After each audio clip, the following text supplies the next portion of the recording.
নারায়ণ পুজো সব বাজার নিয়ে চলে এসেছি। হ্যাঁ যাও। দেখে নাও, আর কিছু আনতে হলে বলো, আবার যাবো। আরে ফুল কোথায়?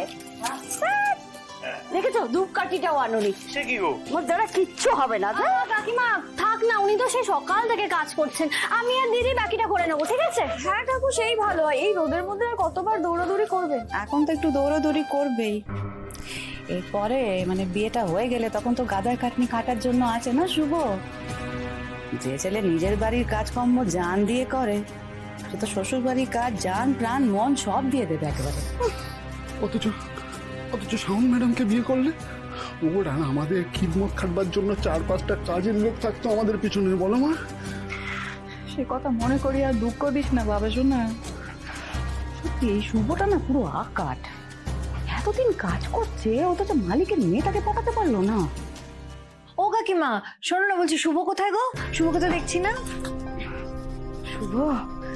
শুভ তো কাজে গেছে রে মা। বাবা, আজ বাদে কাল বিয়ে, আজও সে কাজ নিয়ে মেতে আছে। তো কাজে যাবে না কেন? মানছি হবু শ্বশুর বাড়ির কয়েকটা বাড়ি দোকান আছে, কিন্তু মন্ত্রী মশাই সে তো মন্ত্রী মশাই, তার বিয়ে বলে কথা। এখন যদি জানতে পারে না শুভর বিয়ে, এমন উপহার দেবে, সেই উপহারের টাকা আরেকটা বাড়ি হয়ে যাবে মা গো। এই তো কোথায় মন্ত্রী মশাই আর কোথায় এরা? আমি বলছি মা, এরা না সোনা খুঁজতে গিয়ে হিরে হারাচ্ছে, আর ঈদের ভুলে আমাদের কপাল পড়ছে। আচ্ছা আচ্ছা মা, সত্যি কি আর কিচ্ছু করার নেই? কি করার আছে বাবা শোনা, কত তো চেষ্টা করলাম। আমি তো ভেবেছিলাম যে বুঝিয়ে বুঝিয়ে এই বিয়েটাকে আটকে দেবো। আমি ভেবেছিলাম শুভ রাজি হবে না, কিন্তু রাজি হয়ে গেল। ব্যাস, এবার আর কি করার? বর কোনে দুজনেই যখন রাজি, তখন বাধা দিতে গিয়ে আমরা কাজই হয়ে যাবো না?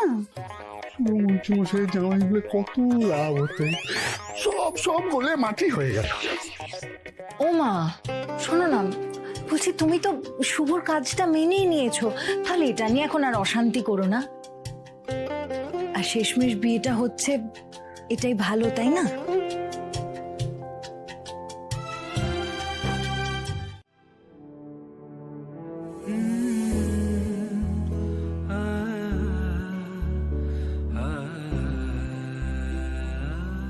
কেন জেদ করছেন ম্যাডাম? কালকে প্রি ওয়েডিং শুটেও আপনি ভালো করে ছবি তুললেন, তাড়াতাড়ি বাড়ি চলে এলেন, এখন আবার এসব প্রশ্ন করছেন? ম্যাডাম এখন আপনি এসব প্রশ্ন নিয়ে ভাববেনই বা কেন? কাল বাদে পরশু আপনার বিয়ে। প্লিজ ম্যাডাম নিচে গিয়ে শাখা পলাগুলো পরে নিন, সবাই আর কতক্ষণ ওয়েট করবে বলুন? ততক্ষণ বসে থাকবে যতক্ষণ না তুমি আমার প্রশ্নের উত্তর দিচ্ছ শুভ। তোমার কাছে উত্তর না পাওয়া অবধি আমি এখান থেকে এক পাও নড়বো না।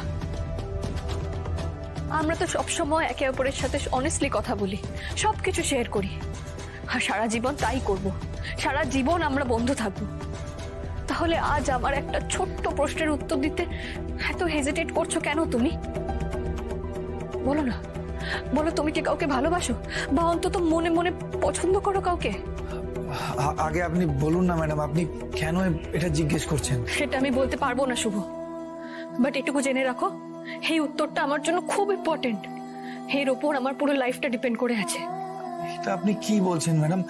আমি কাকে পছন্দ করি তার সাথে আপনার কি সম্পর্ক? আর প্রশ্ন নয়, এবার উত্তরটা দাও আমায়। ম্যাডাম আমি আপনাকে আবার বলছি, বাড়িতে সবাই বিয়ের নিয়ম কানুনের জন্য তৈরি হয়ে আছে, সবাই খুব খুশি ম্যাডাম। এখন এসব অপ্রয়োজনীয় বিষয় না মাথা ঘামাবেন না প্লিজ, আপনি চলুন।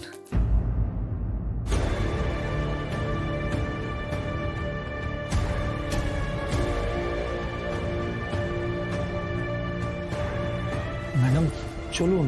যাবো না। আমার প্রশ্নের উত্তর না দিলে তুমি আমাকে এখান থেকে এক পাও নাড়াতে পারবে না। রুদ্রপুর যাওয়ার সময় ওই জ্যোতিষীর কথা শুনে মনে হয়েছে, আর ওই রুদ্রপুরের মানুষদের কথা শুনে মনে হয়েছে শুভ শুধু আমার ভালো বন্ধু নয়, আমার জীবনের সব। যেই মানুষটা আমার এত খেয়াল রাখে, আমাকে এত আগলে রাখে, তাকে আমিও খুব ভালোবাসি। অথচ আজ সে ভালোবাসা পাওয়ার সব পথ আমার সামনে বন্ধ হয়ে গেল। সারাটা জীবন শুভর মতো একটা ভালো মানুষের সঙ্গে নয়, মন্দারের মতো একটা খারাপ মিথ্যেবাদী নোংরা মানসিকতার একটা মানুষের সঙ্গে আমাকে কাটাতে হবে? এটা ভাবলে না আমার চোখের সামনেটা কেমন অন্ধকার হয়ে যায়। আমার গলায় গলায় কি যেন একটা গিলতে কষ্ট হচ্ছে, চোখ ফেটে কান্না পড়ছে। এই সিচুয়েশনে যদি আমি তোকে শুভদার বিয়ের কথা বলি তাহলে তুই খুব কষ্ট পাবি দিদিয়া। তাহলে এবার আমি কি করব? দিদি, আই থিঙ্ক তো শুভদাকে মনের কথাটা বলে দেওয়া উচিত। এখন না বললে পরে অনেক লেট হয়ে যাবে দিদিয়া। কিন্তু বলে কি লাভ? শুভ তো আমার এত ভালো বন্ধু হয়েও বুঝতে পারলো না আমি মন্দারকে বিয়ে করতে চাই না, ওকে আমি ভালোবাসি না। শুভ তো একবারও আমার বিয়েটা আটকানোর চেষ্টা করলো না, উল্টে আমাকে বলল ওর মনে নাকি কেউ নেই, আমি যেন খুশি মনে এই বিয়েটা মেনে নিই। কিন্তু ও তো বুঝতেই পারছে না ওকে ছাড়া অন্য কারোর সাথে বিয়ের পিড়িতে বসাটা আমার কাছে নরক যন্ত্রণার মতো মনে হচ্ছে। তাহলে দিদিয়া তুই সেই কথাটা শুভদাকে গিয়ে বল, হয়তো কিছু চেঞ্জ হতে পারে। শুভদা হয়তো রিয়েলাইজ করবে ও তোর জন্য ঠিক কি ফিল করে। হ্যাঁ হ্যাঁ, এটা তো তুই ঠিক বলেছিস। শুভর সঙ্গে শেষবারের মতো আমার একবার কথা বলা উচিত, ওকে আমার মনের কথা বলা উচিত। আর যদি না বলতে পারি তাহলে সারা জীবন এই আফসোস আমাকে তাড়া করে যাবে।